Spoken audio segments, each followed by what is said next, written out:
ਸਤਿ ਸ਼੍ਰੀ ਅਕਾਲ ਜੀ ਸਾਰਿਆਂ ਨੂੰ।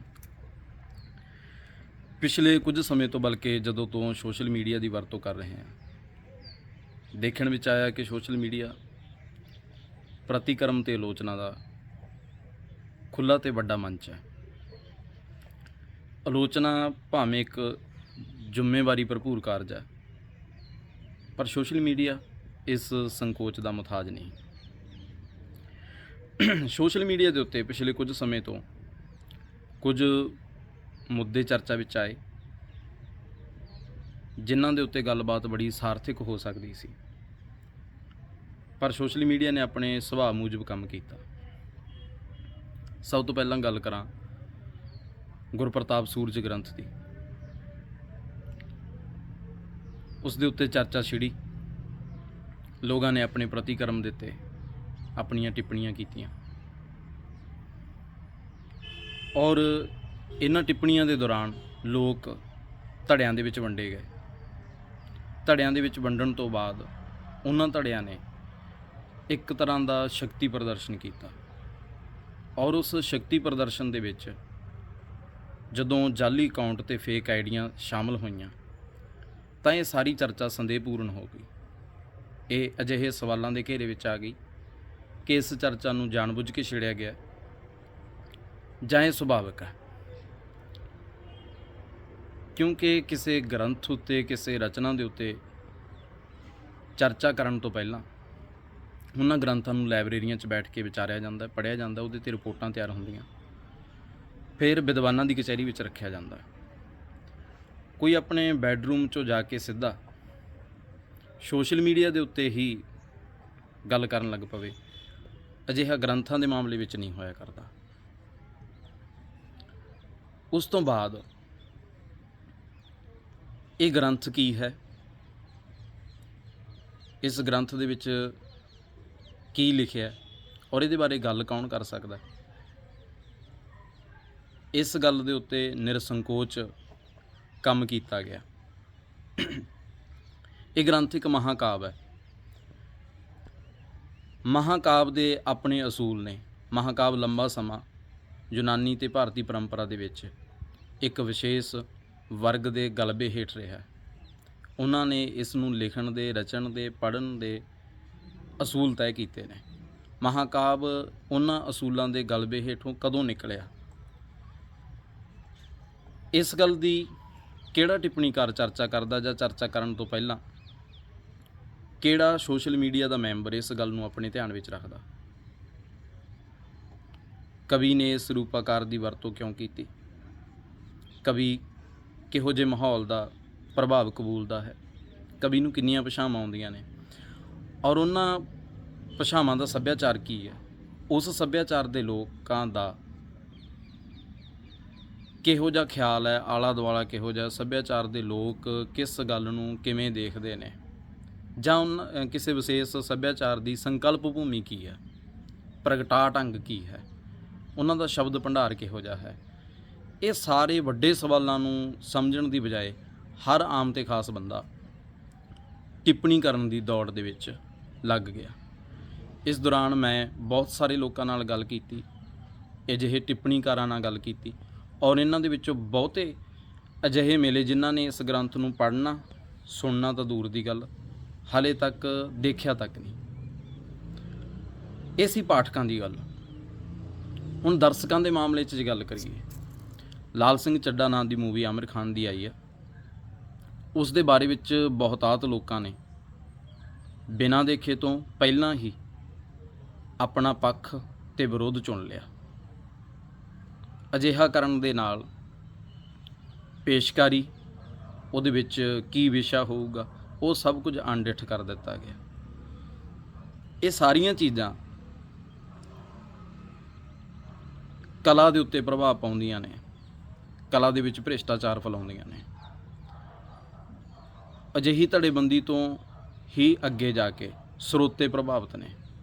ਸਰੋਤਿਆਂ ਦੇ ਮਾਮਲੇ ਵਿੱਚ ਇਹ ਹੈ, ਧਾਰਮਿਕ ਜਗਤ ਦੇ ਵਿੱਚ ਵੀ ਲੋਕਾਂ ਨੇ ਆਪਣੇ ਬਾਬੇ ਵੰਡੇ ਹੋਏ ਨੇ, ਔਰ ਆਮ ਸੱਭਿਆਚਾਰਕ ਜਾਂ ਆਮ ਸਮਾਜ ਦੇ ਲੋਕਾਂ ਦੀ ਗੱਲ ਕਰੀਏ ਤਾਂ ਉਹਨਾਂ ਨੇ ਗਾਇਕ ਵੰਡੇ ਹੋਏ ਨੇ। ਆਪਣੇ ਆਪਣੇ ਗਾਇਕ ਦਾ ਪੱਖ ਪੂਰਦੇ ਨੇ ਲੋਕ ਸੋਸ਼ਲ ਮੀਡੀਆ ਦੇ ਉੱਤੇ, ਔਰ ਇਹ ਸਧਾਰਨ ਸੰਘਰਸ਼ ਤੋਂ ਇਲਾਵਾ ਖੂਨੀ ਜੰਗ ਦੇ ਵਿੱਚ ਵੀ ਗੱਲ ਸਾਹਮਣੇ ਆ ਰਹੀ ਹੈ। ਇੱਕ ਗਾਇਕਾਂ ਦੇ ਵਿੱਚ ਖਾਨਾ ਜੰਗੀ ਪੈਦਾ ਹੋ ਰਹੀ ਹੈ ਤੇ ਉਸ ਦੇ ਹੋਰ ਬਹੁਤ ਦੁਸ਼ਟ ਪ੍ਰਭਾਵ ਨੇ।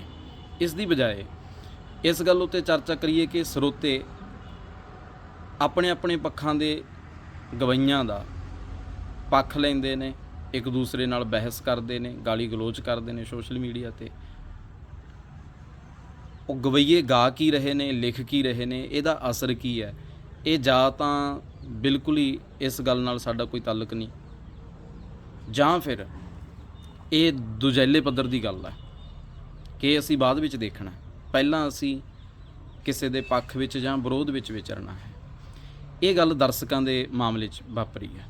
ਸੋਸ਼ਲ ਮੀਡੀਆ ਦੇ ਉੱਤੇ ਹੁਣ ਹਾਲ ਹੀ ਦੇ ਵਿੱਚ ਇੱਕ ਦੋ ਮਾਮਲੇ ਹੋਰ ਆਏ ਨੇ। ਸਰਦਾਰ ਈਮਾਨ ਸਿੰਘ ਮਾਨ ਆਪਣੀ ਇੱਕ ਇੰਟਰਵਿਊ ਦੇ ਦੌਰਾਨ ਗੁਰੂ ਅਰਜਨ ਸਾਹਿਬ ਜੀ ਦੀ ਸ਼ਹੀਦੀ ਦੇ ਬਾਰੇ ਵਿੱਚ ਗੱਲ ਕਰਦੇ ਹੋਏ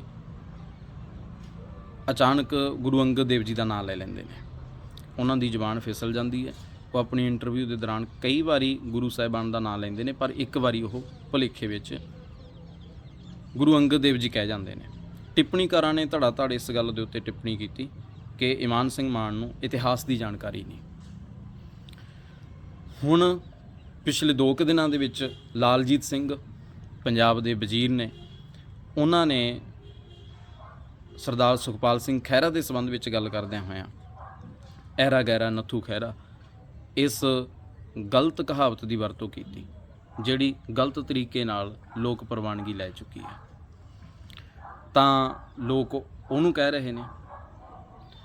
ਇਹੋ ਜਿਹੀਆਂ ਹੋਰ ਕਿੰਨੀਆਂ ਹੀ ਘਟਨਾਵਾਂ ਸਾਡੇ ਸਾਹਮਣੇ ਨੇ ਜਿਨ੍ਹਾਂ ਦੇ ਵਿੱਚ ਇਤਿਹਾਸ ਦੀ ਜਾਣਕਾਰੀ ਦੀ ਅਣਹੋਂਦ ਸਾਹਮਣੇ ਆਉਂਦੀ ਹੈ। ਟਿੱਪਣੀਕਾਰ ਇੱਕ ਦੂਸਰੇ ਨੂੰ ਵੈਸੇ ਵੀ ਇਸ ਤਰ੍ਹਾਂ ਦੇ ਤਾਨੇ ਮਾਰਦੇ ਨਜ਼ਰ ਆਉਂਦੇ ਨੇ ਕਿ ਇਤਿਹਾਸ ਦੀ ਜਾਣਕਾਰੀ ਨਹੀਂ, ਤੁਹਾਨੂੰ ਇਤਿਹਾਸ ਦੀ ਜਾਣਕਾਰੀ ਨਹੀਂ। ਤਾਂ ਇਸ ਗੱਲ ਨੂੰ ਲੈ ਕੇ ਅੱਜ ਸਾਡੇ ਇੱਕ ਵਿਦਵਾਨ ਦੀ ਬਰਸੀ ਹੈ, ਇਤਿਹਾਸਕਾਰ ਦੀ ਬਰਸੀ ਹੈ। ਮੈਨੂੰ ਯਾਦ ਆਇਆ ਤੇ ਮੈਨੂੰ ਲੱਗਾ ਕਿ ਮੈਂ ਆਪਣੇ ਹਮ ਉਮਰ ਦੇ ਲੋਕਾਂ ਨੂੰ, ਹਮ ਖਿਆਲੀਆਂ ਨੂੰ, ਜਾਂ ਜਿਨ੍ਹਾਂ ਦੇ ਵਿੱਚ ਇਤਿਹਾਸ ਦੀ ਅਣਹੋਂਦ ਦਿਖਾਈ ਦਿੰਦੀ ਹੈ, ਉਹਨਾਂ ਨਾਲ ਮੈਂ ਇੱਕ ਵਿਦਵਾਨ ਦੀਆਂ 2 ਲਿਖਤਾਂ ਦੀ ਸਾਂਝ ਪਾ ਲਾਂ ਕਿ ਉਹ ਸਹਿਜੇ ਇਤਿਹਾਸ ਦੀ ਮੁੱਢਲੀ ਜਿਹੀ ਜਾਣਕਾਰੀ ਤੋਂ ਜਾਣੂ ਹੋ ਜਾਣ, ਤਾਂ ਕਿ ਸੋਸ਼ਲ ਮੀਡੀਆ ਦੇ ਉੱਤੇ ਗਲਤ ਐਂਟਰੀਆਂ ਨਾ ਕਰਨ। ਕਿਉਂਕਿ ਸਾਡੀ ਇਹ ਆਪੋ ਤਾਪ ਦੀ ਜਿਹੜੀ ਗੱਲ ਹੈ, ਜਾਂ ਸਾਡੀ ਇਹ ਬਹਿਸ ਹੈ, ਜਾਂ ਸਾਡਾ ਇਹ ਸ਼ਕਤੀ ਪ੍ਰਦਰਸ਼ਨ ਹੈ, ਇਹਦਾ ਨੁਕਸਾਨ ਸਾਡੀਆਂ ਆਉਣ ਵਾਲੀਆਂ ਨਸਲਾਂ ਨੂੰ ਇਹ ਹੋ ਰਿਹਾ ਕਿ ਉਹ ਜਦੋਂ ਵੀ ਮੀਡੀਆ ਦੇ ਉੱਤੇ ਸਰਚ ਕਰਨਗੇ ਤਾਂ ਉਹਨਾਂ ਨੂੰ ਸਹੀ ਜਾਣਕਾਰੀ ਦੇ ਸੰਬੰਧ ਵਿੱਚ 1-2 ਐਂਟਰੀਆਂ ਦਿਸਣਗੀਆਂ, ਪਰ ਜਿਹੜੀ ਗੈਰ ਤੱਥਾਂ ਦੀ ਹੈ, ਜਿਹੜੀ ਗਲਤ ਜਾਣਕਾਰੀ ਹੈ, ਜਿਹਦਾ ਕੋਈ ਮੂੰਹ ਸਿਰ ਨਹੀਂ ਹੈ, ਅਜਿਹੀ ਜਾਣਕਾਰੀ ਦੀਆਂ ਅਨੇਕਾਂ ਐਂਟਰੀਆਂ ਉਹਨਾਂ ਦੇ ਸਾਹਮਣੇ ਆ ਜਾਣਗੀਆਂ ਤੇ ਉਹਨਾਂ ਨੂੰ ਔਖਾ ਹੋ ਜਾਊਗਾ ਕਿ ਉਹ ਕਿਸ ਨੂੰ ਸਹੀ ਸਮਝਣ ਤੇ ਕਿਸ ਨੂੰ ਗਲਤ ਸਮਝਣ। ਅਜਿਹੇ ਤੋਂ ਬਚਣ ਵਾਸਤੇ ਸਾਨੂੰ ਜ਼ਰੂਰਤ ਹੈ ਕਿ ਅਸੀਂ ਥੋੜ੍ਹਾ ਬਹੁਤਾ ਜਾਂ ਮੁੱਢਲਾ ਜਿਹਾ ਇਤਿਹਾਸ ਜ਼ਰੂਰ ਜਾਣਦੇ ਹੋਈਏ, ਜਾਂ ਇਤਿਹਾਸਕ ਭਾਵਨਾ ਕੀ ਹੈ ਸਾਨੂੰ ਇਸ ਗੱਲ ਦਾ ਪਤਾ ਹੋਵੇ। ਤਾਂ ਪ੍ਰਿੰਸੀਪਲ ਸਤਵੀਰ ਸਿੰਘ ਜੀ ਸਿੱਖ ਕੌਮ ਦੇ ਮਹਾਨ ਵਿਦਵਾਨ ਨੇ। 18 ਅਗਸਤ 1994 ਦੇ ਵਿੱਚ ਉਹਨਾਂ ਨੇ ਆਖਰੀ ਸਾਹ ਲਿਆ। ਉਹਨਾਂ ਨੇ 1957 ਦੇ ਵਿੱਚ ਇੱਕ ਪੁਸਤਕ ਸਾਡਾ ਇਤਿਹਾਸ ਲਿਖੀ। ਫਿਰ 1962 ਦੇ ਵਿੱਚ ਉਹਦਾ ਦੂਸਰਾ ਭਾਗ ਲਿਖਿਆ। ਇਹਦੇ ਵਿੱਚ ਗੁਰੂ ਸਾਹਿਬਾਨ ਅਤੇ ਸਿੱਖ ਇਤਿਹਾਸ ਦੇ ਬਾਰੇ ਵਿੱਚ ਤੱਥਾਂ ਸਹਿਤ ਜਾਣਕਾਰੀ ਹੈ। ਸਰੋਤ ਗ੍ਰੰਥਾਂ ਦੇ ਤੱਥ ਲੈ ਕੇ, ਹਵਾਲੇ ਲੈ ਕੇ ਜਾਣਕਾਰੀ ਦਿੱਤੀ ਗਈ ਹੈ, ਔਰ ਇਹ ਛੋਟੇ ਆਕਾਰ ਦੀ ਹੈ। ਜਿਸ ਤਰ੍ਹਾਂ ਦੀ ਉਤਸੁਕਤਾ ਜਾਂ ਉਪਭਾਵਕ ਸਾਡੇ ਲੋਕਾਂ ਦੀ ਰੁਚੀ ਹੈ ਸੋਸ਼ਲ ਮੀਡੀਆ ਦੇ ਉੱਤੇ, ਉਹ ਵੱਡੇ ਮਹਾਂਕਾਵਾਂ ਨੂੰ ਪੜ੍ਹ ਕੇ ਇਤਿਹਾਸਕ ਸਮਝ ਜਾਂ ਭਾਵਨਾ ਨਹੀਂ ਪੈਦਾ ਕਰ ਸਕਦੇ। ਜ਼ਿਆਦਾ ਸਮਾਂ ਨਹੀਂ ਹੈ ਸਭ ਲੋਕਾਂ ਕੋਲੇ ਇਤਿਹਾਸ ਨੂੰ ਪੜ੍ਹਨ ਵਾਚਣ ਦਾ। ਸੋ ਬੇਨਤੀ ਹੈ ਮੇਰੀ ਸਭ ਨੂੰ ਕਿ ਤੁਸੀਂ ਇਹ ਸਾਡਾ ਇਤਿਹਾਸ ਪ੍ਰਿੰਸੀਪਲ ਸਤਵੀਰ ਸਿੰਘ ਜੀ ਦੀਆਂ 2 ਪੁਸਤਕਾਂ ਨੇ, ਛੋਟੇ ਆਕਾਰ ਦੀਆਂ ਨੇ, ਇਹਨਾਂ ਨੂੰ ਖਰੀਦੋ, ਆਪਣੇ ਘਰਾਂ 'ਚ ਰੱਖੋ, ਸਹਿਜੇ ਪੜ੍ਹਨ ਦਾ ਯਤਨ ਕਰੋ। ਕਿਉਂਕਿ ਸੋਸ਼ਲ ਮੀਡੀਆ ਦੇ ਉੱਤੇ ਕੀਤੀਆਂ ਜਾਂਦੀਆਂ ਚਰਚਾਵਾਂ ਜਿਹੜੀਆਂ ਨੇ ਉਹ ਸੁਭਾਵਿਕ ਜਾਂ ਇਤਫਾਕਣ ਹੀ ਨਹੀਂ। ਇਹ ਗੱਲ ਆਪਾਂ ਪਹਿਲਾਂ ਕਰ ਲਈ ਹੈ ਕਿ ਇਹਨਾਂ ਨੂੰ ਜਾਣ ਬੁੱਝ ਕੇ ਫੈਲਾਇਆ ਜਾਂਦਾ ਹੈ, ਔਰ ਇਸ ਦਾ ਸਿੱਟਾ ਇਹ ਨਿਕਲਦਾ ਹੈ ਕਿ ਜਿਹੜੇ ਸਾਡੇ ਕੋਲੇ ਇਤਿਹਾਸ ਦੇ ਸਰੋਤ ਨੇ, ਸਰੋਤ ਗ੍ਰੰਥ ਨੇ, ਉਹਨਾਂ ਦੀ ਸਾਰਥਕਤਾ ਗੁਆਚ ਜਾਂਦੀ ਹੈ। ਉਹਨਾਂ ਦੇ ਪ੍ਰਤੀ ਜਿਹੜੀ ਭਾਵਨਾ ਹੈ ਉਹ ਬਦਲ ਜਾਂਦੀ ਹੈ। ਸਹਿਜੇ ਸਹਿਜੇ ਉਹ ਗ੍ਰੰਥ ਸਿਰਫ ਵਿਦਵਾਨਾਂ ਦੇ ਲਈ ਰਹਿ ਜਾਣਗੇ। ਅਜਿਹਾ ਕਰਨ ਦੇ ਨਾਲ ਗਲਤ ਜਾਣਕਾਰੀਆਂ ਜਿਹੜੀਆਂ ਨੇ ਉਹ ਹੋਰ ਵੱਧ ਜਾਣਗੀਆਂ, ਭਾਵਨਾ ਖਤਮ ਹੋ ਜੂਗੀ। ਕੁਝ ਵਿਦਵਾਨਾਂ ਦੀ ਕਚਹਿਰੀ ਵਿੱਚ ਜਦੋਂ ਉਹ ਗ੍ਰੰਥ ਰਹਿ ਜਾਣਗੇ ਤਾਂ ਅਜਿਹੇ ਦਾਇਰੇ ਦੇ ਵਿੱਚ ਆ ਕੇ ਇਹ ਵਾਪਰੇਗਾ ਜੋ ਪਹਿਲਾਂ ਸੰਸਕ੍ਰਿਤ ਦੇ ਨਾਲ ਵਾਪਰਿਆ। ਸੰਸਕ੍ਰਿਤ ਸਿਰਫ ਪੰਡਤਾਂ ਕੋਲੇ ਰਹਿ ਗਈ, ਇਸੇ ਤਰ੍ਹਾਂ ਹੀ ਗ੍ਰੰਥ ਸਿਰਫ ਵਿਦਵਾਨਾਂ ਕੋਲੇ ਰਹਿ ਜਾਣਗੇ। ਜਿਵੇਂ ਗੁਰੂ ਗ੍ਰੰਥ ਸਾਹਿਬ ਦੀ ਬੇਅਦਬੀ ਕਰਕੇ ਸਿੱਖਾਂ ਦੇ ਵਿੱਚ ਇਹ ਦਹਿਸ਼ਤ ਪੈਦਾ ਕੀਤੀ ਗਈ ਕਿ ਸਿੱਖ ਆਪਣੇ ਘਰਾਂ ਦੇ ਵਿੱਚੋਂ ਗੁਟਕਾ ਸਾਹਿਬ, ਪੋਥੀਆਂ ਦੇ ਲਈ ਜਗ੍ਹਾ ਖਤਮ ਕਰ ਦੇਣ, ਉਹਨਾਂ ਦੇ ਘਰਾਂ ਵਿੱਚ ਪੋਥੀਆਂ ਤੇ ਗੁਟਕਾ ਸਾਹਿਬ ਨਾ ਰਹਿਣ। ਤਾਂ ਇਸ ਤਰ੍ਹਾਂ ਗ੍ਰੰਥ, ਗੁਟਕਾ ਸਾਹਿਬ ਤੇ ਪੋਥੀਆਂ ਸਿਰਫ ਧਾਰਮਿਕ ਲੋਕਾਂ ਦੇ ਕੋਲੇ ਰਹਿ ਜਾਣਗੀਆਂ, ਧਾਰਮਿਕ ਪ੍ਰਚਾਰਕਾਂ ਦੇ ਕੋਲੇ ਰਹਿ ਜਾਣਗੀਆਂ, ਆਮ ਲੋਕਾਂ ਤੋਂ ਦੂਰ ਹੋ ਜਾਣਗੀਆਂ। ਤੇ ਆਮ ਲੋਕਾਂ ਨੂੰ ਪਰੋਸਿਆ ਕੀ ਜਾਊਗਾ?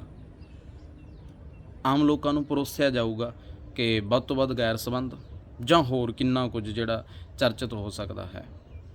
ਜਿਹੜੀਆਂ ਚੀਜ਼ਾਂ ਸਾਡੇ ਸੱਭਿਆਚਾਰ ਦਾ ਹਿੱਸਾ ਨਹੀਂ ਹਨ, ਉਹ ਚੀਜ਼ਾਂ ਸਾਡੇ ਜੀਵਨ ਦਾ ਹਿੱਸਾ ਬਣ ਜਾਣਗੀਆਂ। ਜੋ ਸਾਡੇ ਜੀਵਨ ਦਾ ਹਿੱਸਾ ਸੀ ਉਹ ਆਪਣੀਆਂ ਕਦਰਾਂ ਕੀਮਤਾਂ ਗਵਾ ਲੈਣਗੀਆਂ। ਇਹਨਾਂ ਚਰਚਾਵਾਂ ਦੇ ਦੌਰਾਨ ਅਜਿਹੀ ਬਹਿਸ ਇਸ ਕਰਕੇ ਹੀ ਛੇੜੀ ਜਾਂਦੀ ਆ ਜਾਂ ਅਜਿਹਾ ਹੀ ਪੈਦਾ ਕੀਤਾ ਜਾ ਰਿਹਾ ਹੈ ਕਿ ਅਸੀਂ ਦਹਿਸ਼ਤਜ਼ਦਾ ਹੋ ਕੇ, ਭਰਮਜ਼ਦਾ ਹੋ ਕੇ ਚੰਗੀਆਂ ਚੀਜ਼ਾਂ ਤੋਂ ਦੂਰ ਹੋ ਸਕੀਏ, ਸਾਨੂੰ ਦੂਰ ਕੀਤਾ ਜਾ ਸਕੇ। ਸੋ ਬੇਨਤੀ ਹੈ ਕਿ ਤੁਸੀਂ ਘੱਟ ਤੋਂ ਘੱਟ 2 ਕਿਤਾਬਾਂ ਜ਼ਰੂਰ ਵੱਧ ਤੋਂ ਵੱਧ ਨੌਜਵਾਨ ਵੀਰ ਭਾਈ ਭੈਣਾਂ ਖਰੀਦੋ, ਸਹਿਜੇ ਸਹਿਜੇ ਪੜ੍ਹੋ, ਤਾਂ ਕਿ ਤੱਥ ਮੂਲਕ ਤੇ ਮੂਲ ਜਿਹੀ ਜਾਣਕਾਰੀ ਸਾਡੇ ਕੋਲੇ ਹੋਵੇ ਤੇ ਅਸੀਂ ਅਜਿਹੀਆਂ ਭੁੱਲਾਂ ਨਾ ਕਰੀਏ ਜੋ ਸਾਨੂੰ ਰੋਜ਼ਾਨਾ ਹੀ ਵਕਤਿਆਂ ਵੱਲੋਂ, ਬੁਲਾਰਿਆਂ ਵੱਲੋਂ, ਸਰੋਤਿਆਂ ਵੱਲੋਂ, ਟਿੱਪਣੀਕਾਰਾਂ ਵੱਲੋਂ ਦੇਖਣ ਨੂੰ ਮਿਲਦੀ ਹੈ। ਭੁੱਲਾਂ ਚੁੱਕਾਂ ਦੀ ਖਿਮਾ। ਵਾਹਿਗੁਰੂ ਜੀ ਕਾ ਖਾਲਸਾ, ਵਾਹਿਗੁਰੂ ਜੀ ਕੀ ਫਤਿਹ।